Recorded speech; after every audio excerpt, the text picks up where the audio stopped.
Magic is illustrated by a phenomenal pool of artists.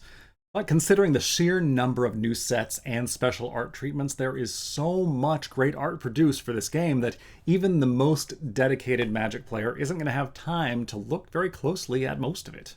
So, before Final Fantasy previews completely consume our collective attention, let's take a look at some of the really cool details hiding in Tarkir Dragonstorm. For example, Storm Beacon Blade. Now, if you've played with this set at all, you have surely noticed that there's a lot of purple lightning on the Mardu cards, and this is just another example where we have this sword infused with a purple lightning energy. What you might not have noticed is if you really zoom in there, there's something really cool depicted on the blade. There is a group of soldiers standing sort of back to back in silhouette. What an awesome detail that's so easy to overlook. Now, this is a recurring feature on Mana Critics. I try and do this type of video for each set, but today there's an extra little twist. You can play along. We're going to go through 15 more cards, or small sets of cards, and if you'd like, try keeping a tally of how many of these you noticed before I even pointed them out. So if you had already noticed the silhouettes on the Storm Beacon Blade, give yourself a point.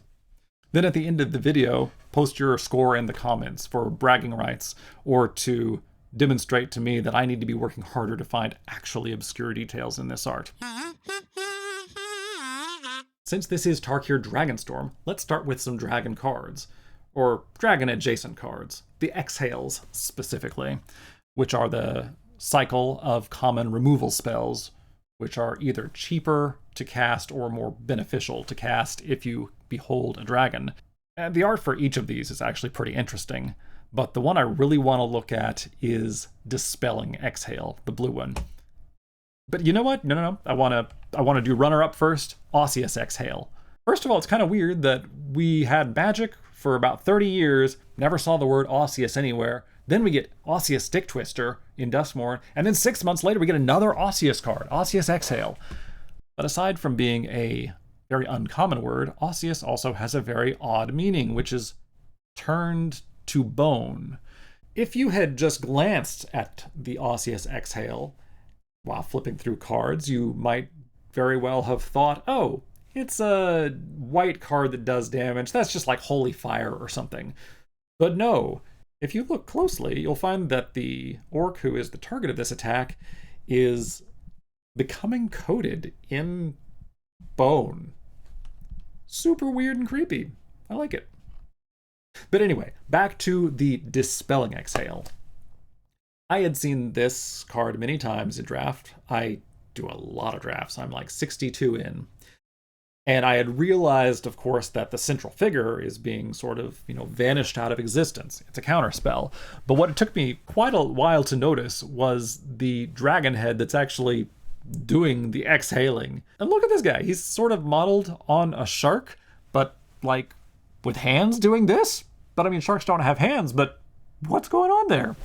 So I looked around at some other cards for other instances of a shark who might have this kind of design, and sure enough, I found a couple instances, the two different treatments of the Whirlwing Stormbrood.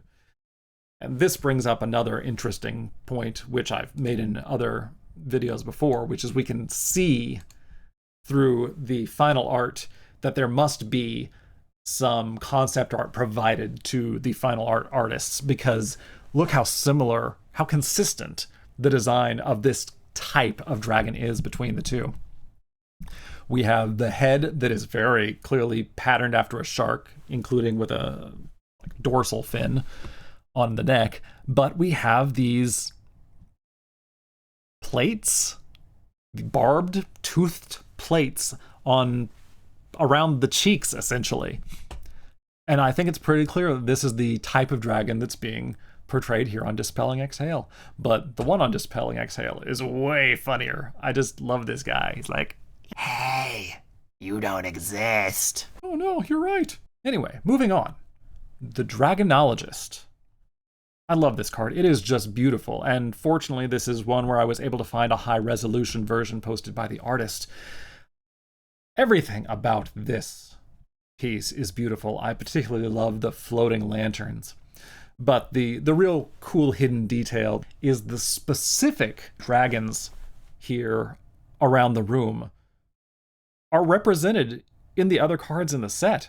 In the same way that I referenced the Whirlwing Stormbrood, implying that there is a common piece of concept art or reference art, you can see others represented here. I think this one just up and to the left of the main character may, in fact, be the Whirlwing Stormbrood, sort of that shark-like shape. But the one that really stands out to me here is the Twin Maw Stormbrood with the two heads and that crest on top of each head. Pretty much every dragon you see rendered here, you can find its analog throughout the set. I thought that was really cool. Okay, now on to an actual dragon card. Let's look at Shiko, Paragon of the Way. Now this is a really unique dragon design because of what we see trailing off Shiko's wings here. They're just very unusual features for a dragon. But if we look at the art in Rediscover the Way, we see a really cool representation, I think symbolic representation of the transformation the Jeskai have gone through. I presume this is Narset in the center with the scrolls. Jeskai are highly oriented around knowledge. There was a story published, I think, back in Dragons of Tarkir, in which we see Narset beginning to uncover the actual history of the Jeskai pre the Dragon Lords. So both the Jeskai in general and Narset in particular are about knowledge and history. And here we see Ojutai, the former Dragon Lord, falling away, where Shiko is entering from above. And Shiko's not just appearing on the scene. Shiko is being formed out of one of these scrolls that swoops up and sort of becomes part of Shiko. And I think that's the intent of Shiko's main art, is that Shiko is both metaphorically and literally, to a degree, made of knowledge, which is just so central to the Jeskai and who they are. So that's just, I love that. I think that's incredibly cool. So have a point if you made that connection. Next, and on the other end of the rarity scale, we have a common dragon, the Durgger Island Dragon. And it has two treatments, as well as showing up in the alternate treatment of Roiling Dragonstorm by Dan Mumford. And it just has the wildest anatomy. Have a close look at the head on this thing.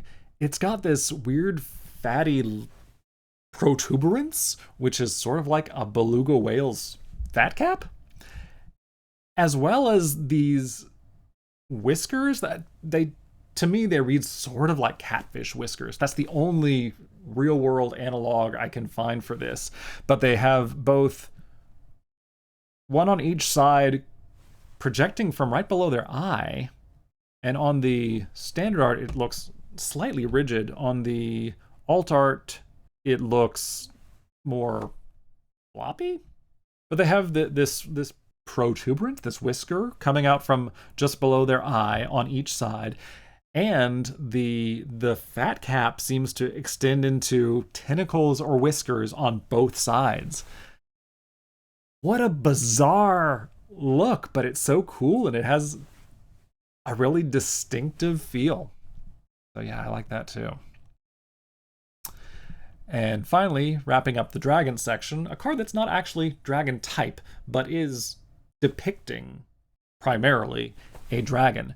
Now, I looked at this card a number of times over the beginning weeks of the format, and each time I would look at it, and reinforced by the ability, which lets it give something else flying, I just thought, oh, it's a dragon with a saddle. It just carries other creatures on its back into battle. And I just kept overlooking the fact that there is a child flying under their own power beside the dragon. And that's neat. Aside from that just being kind of a neat detail, this is, I think, probably a good contender for the cutest card in the set, or most kawaii. Just look at those enormous glistening eyes on the dragon. It's really cute. All right, so now let's move on to a few cards that are clear throwbacks to original Tarkir block. That's Khans of Tarkir, which takes place 5 years ago compared to the story of Tarkir Dragonstorm in universe. In our world, the card set, the actual sets came out about 10 years ago, but in universe is 5 years ago. Khans of Tarkir, alternate timeline where the Dragon Lords never existed. Then we go back in time 1280 years, I think, for Fate Reforged, where Sarkhan Vol changes the past, and instead the dragons are allowed to take over. And then that returns back to the present per Khans, again, 5 years ago in universe, of Dragons of Tarkir, where the clans have been usurped by the Dragon Lords and the cultures they built out of the remains of those clans. So, the first of these cards that we're going to look at is Heritage Reclamation. And at first I looked at this and thought, oh, okay, they're just burning down some representation of a dragon or one of the Dragon Lords. But I should have realized that it is very specifically Atarka, because Atarka is the Dragon Lord with the big horns. Beyond that, this is very, very clearly an Atarka monument, as represented on the card Atarka monument. It even has this same circular device suspended between the horns. So very clear reference there. But this blue fire in the background, which I visually interpreted as just this wicker statue is already on fire and burning, and that's just blue flame because the Temur, for some reason, all their magic is blue. It's all through the set. Usually it's animal spirits represented as blue magic, and so I just thought this is blue fire. But if you look back in Khans of Tarkir, there are a couple of Temur cards, Mind Swipe and Crater's Claws, that show the Temur creating these claws or gauntlets out of magical fire. And here we have blue fire, blue fire? If we look at the figure standing on the ridge, it seems to be in the same position and shape as their hand. So I think the intent there is this is their, extension of their magical avatar of their hand out there crushing the monument. That's really cool. Next, Watcher of the Wayside. So just from looking at the flavor text, you can tell that this being has been around for a while. But if you look back in the original block, there are cards from each of the 3 sets that represent it. First, Witness of the Ages, that has flavor text indicating that it is already an ancient entity. And then you go back to Pilgrim of the Fires, where it's represented in Fate Reforged, and the flavor text references the skilled Jeskai artisans being able to craft these golems. So this is clearly the time at which it, or beings like it, were created. And then back in the altered present of Dragons of Tarkir, we see that it has been appropriated by Silumgar. And that brings us back to Watcher of the Wayside, and just such a poignant, sad conclusion or continuation of the story of this poor robot's life, though it is typed as a golem rather than a robot. And I'm very curious to know what Hen, known robot kisser, also known as I Write Robots on Blue Sky, thinks of this development in this particular entity's story, because they have gone on record objecting to the confusion between golems and robots, or using the golem type to depict robots. But on to the next, which is Germag Angler? No, it's Lie in Wait, which to me is a clear depiction of the Germag Angler from a different angle. Germag Angler is probably the original Tarkir block card that I am most familiar with, because it, at least up until pretty recently, I'm a little bit out of touch with the Pauper community at the moment, but until pretty recently, Germag Angler would show up in Pauper. And just look at these 2 cards. They have so many similarities. The critter in Lie in Wait clearly to me seems like it is zombified. It's missing this big chunk of flesh from its snoot. It's got those white sunken eyes, just like the angler here. The only real discrepancy that I can perceive is that it has these scales in patterns that look like an alligator or a crocodile to me. And sort of disappointingly, I found evidence of that on the artist's Instagram, where they said, you know, if they say to you, make a zombie crocodile, you have to do an undead jawboy having a snack. So, a fish is not a crocodile. These are distinctly different things. However, just look at these two pieces of art. Tell me that's not a callback. The only element that I don't see in Lie in Wait is a lure. Like we have this lure, vaguely person-shaped lure, dangling in front of the angler, and there's this sort of hook shape on the right side of Lie in Wait, which I don't know. So that's missing. But other than that, it really looks like the same critter to me, and I think that's really cool. Okay, on then to the people of today's Tarkir. And let's stay in the Germag swamp for just a little bit and look at the Germag Night Watch. I love this piece of art, and I wish I could find a higher resolution version of this, but I've only been able to find the actual card image from Scryfall. What I'd like to draw your attention to here, and what's worth a point, is the lantern. It has not one, but two representations of snake faces or snake heads within it. One, if you view the larger diamond shapes as eyes, then you have a hog-nosed snake type of face with this nose and the open mouth here. But you can also just narrow in a little bit and look at just this lower part of that same shape. And here we have two eyes and the fangs of this wide open mouth here. And either way, it's a repeating pattern around the lantern. I just think that's awesome. And then you can also see that the pole on which the lantern is hanging is snake styled as well. But there are just so many other cool elements in this piece. I love these moths. I love the birds. I love this Chris blade style of spear that this figure here is holding. It's just a great piece. Moving on then, one more Sultai card, the Sultai Appraiser. I love what the Sultai have developed into in this set. I was hesitant because they've changed the most from who they were as a clan before, but I have come around to them just being incredibly awesome. And probably the most significant change is the way they treat the zombies, who used to be just resources to be exploited, literally exploited with the original exploit keyword. But now the dead are welcomed back into society and treated well and kindly and held in positions of esteem and given new body parts when they're missing something. And the Sultai Appraiser is our best close-up view of that.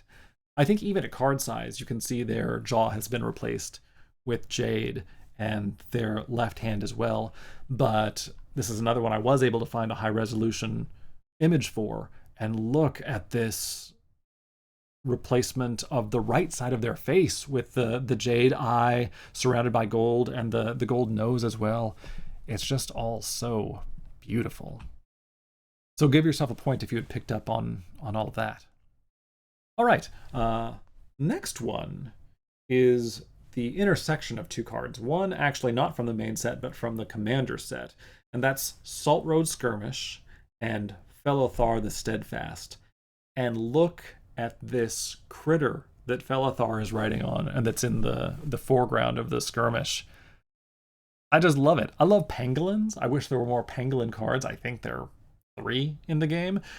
But this seems to me to be very much patterned on a pangolin. And just like the Whirlwing Stormbrood, I think this is another instance where we can clearly see vision design at work. Because just look at the way this is clearly the same creature represented in both cases, but the facial expression on Felathar is what really makes this card or this creature design stand out. I suppose the underbite is visible in both cases, and that gives it some personality too, but it has a very Joanna the Goanna from Rescuers Down Under vibe, and I am here for it.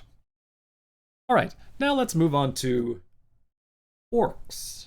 Specifically, I want to look at Effortless Master, but I think it's really representative of something really cool in Tarkir's setting, which is representing orcs as more than just barbarian types. I mean, we have Zurgo, who is sort of the quintessential big, powerful, bestial orc. But we also have the venerated Stormsinger, who's a cleric. We have the Jeskai Brushmaster. And we have the Effortless Master, who are more portrayals of wisdom or intellect. And that's just an awesome contrast, instance of playing against type.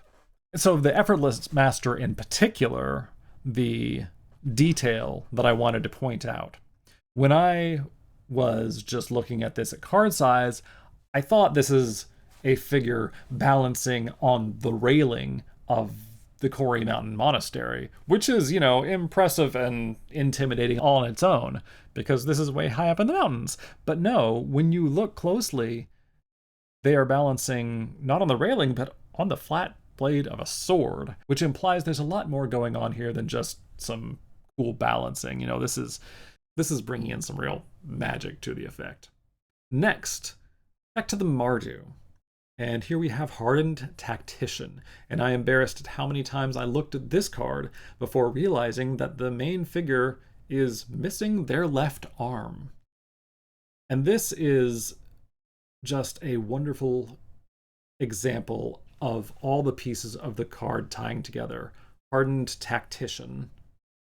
This character who has clearly made a sacrifice, but the perspective of the piece shows them really standing tall and demonstrates their competence. And then the flavor text, life is full of tough calls.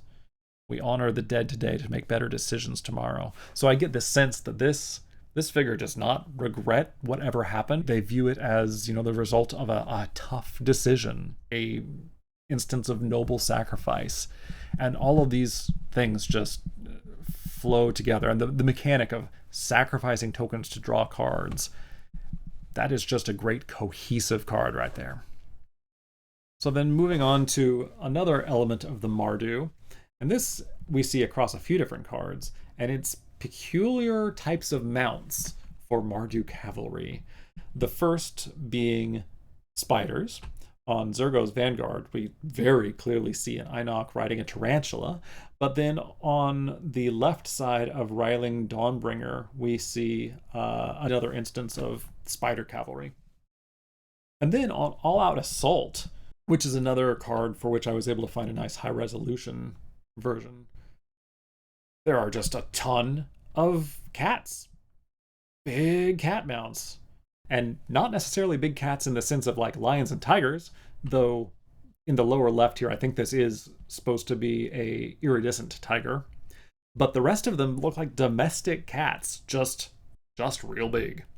And that's cool. And we see also on a commander card, Einok Strike Leader, another one of these giant domestic cats being used as a cavalry mount. And that's awesome. And that brings us to the last card for this video, which is an Abzan card, the Yathan Road Watcher. This is another piece that I think is just really beautiful. It feels like a Italian countryside, classic painting. But the really neat detail on here in the lower right is this goat. Look at this happy goat just chomping on a flower. Isn't that delightful? So give yourself a point if you notice that. And that is all I have for you today. So please post your score in the comments if you've been keeping track, or if there's some detail in the set that you think is really cool and that I didn't point at, by all means shout it out there. See you next time.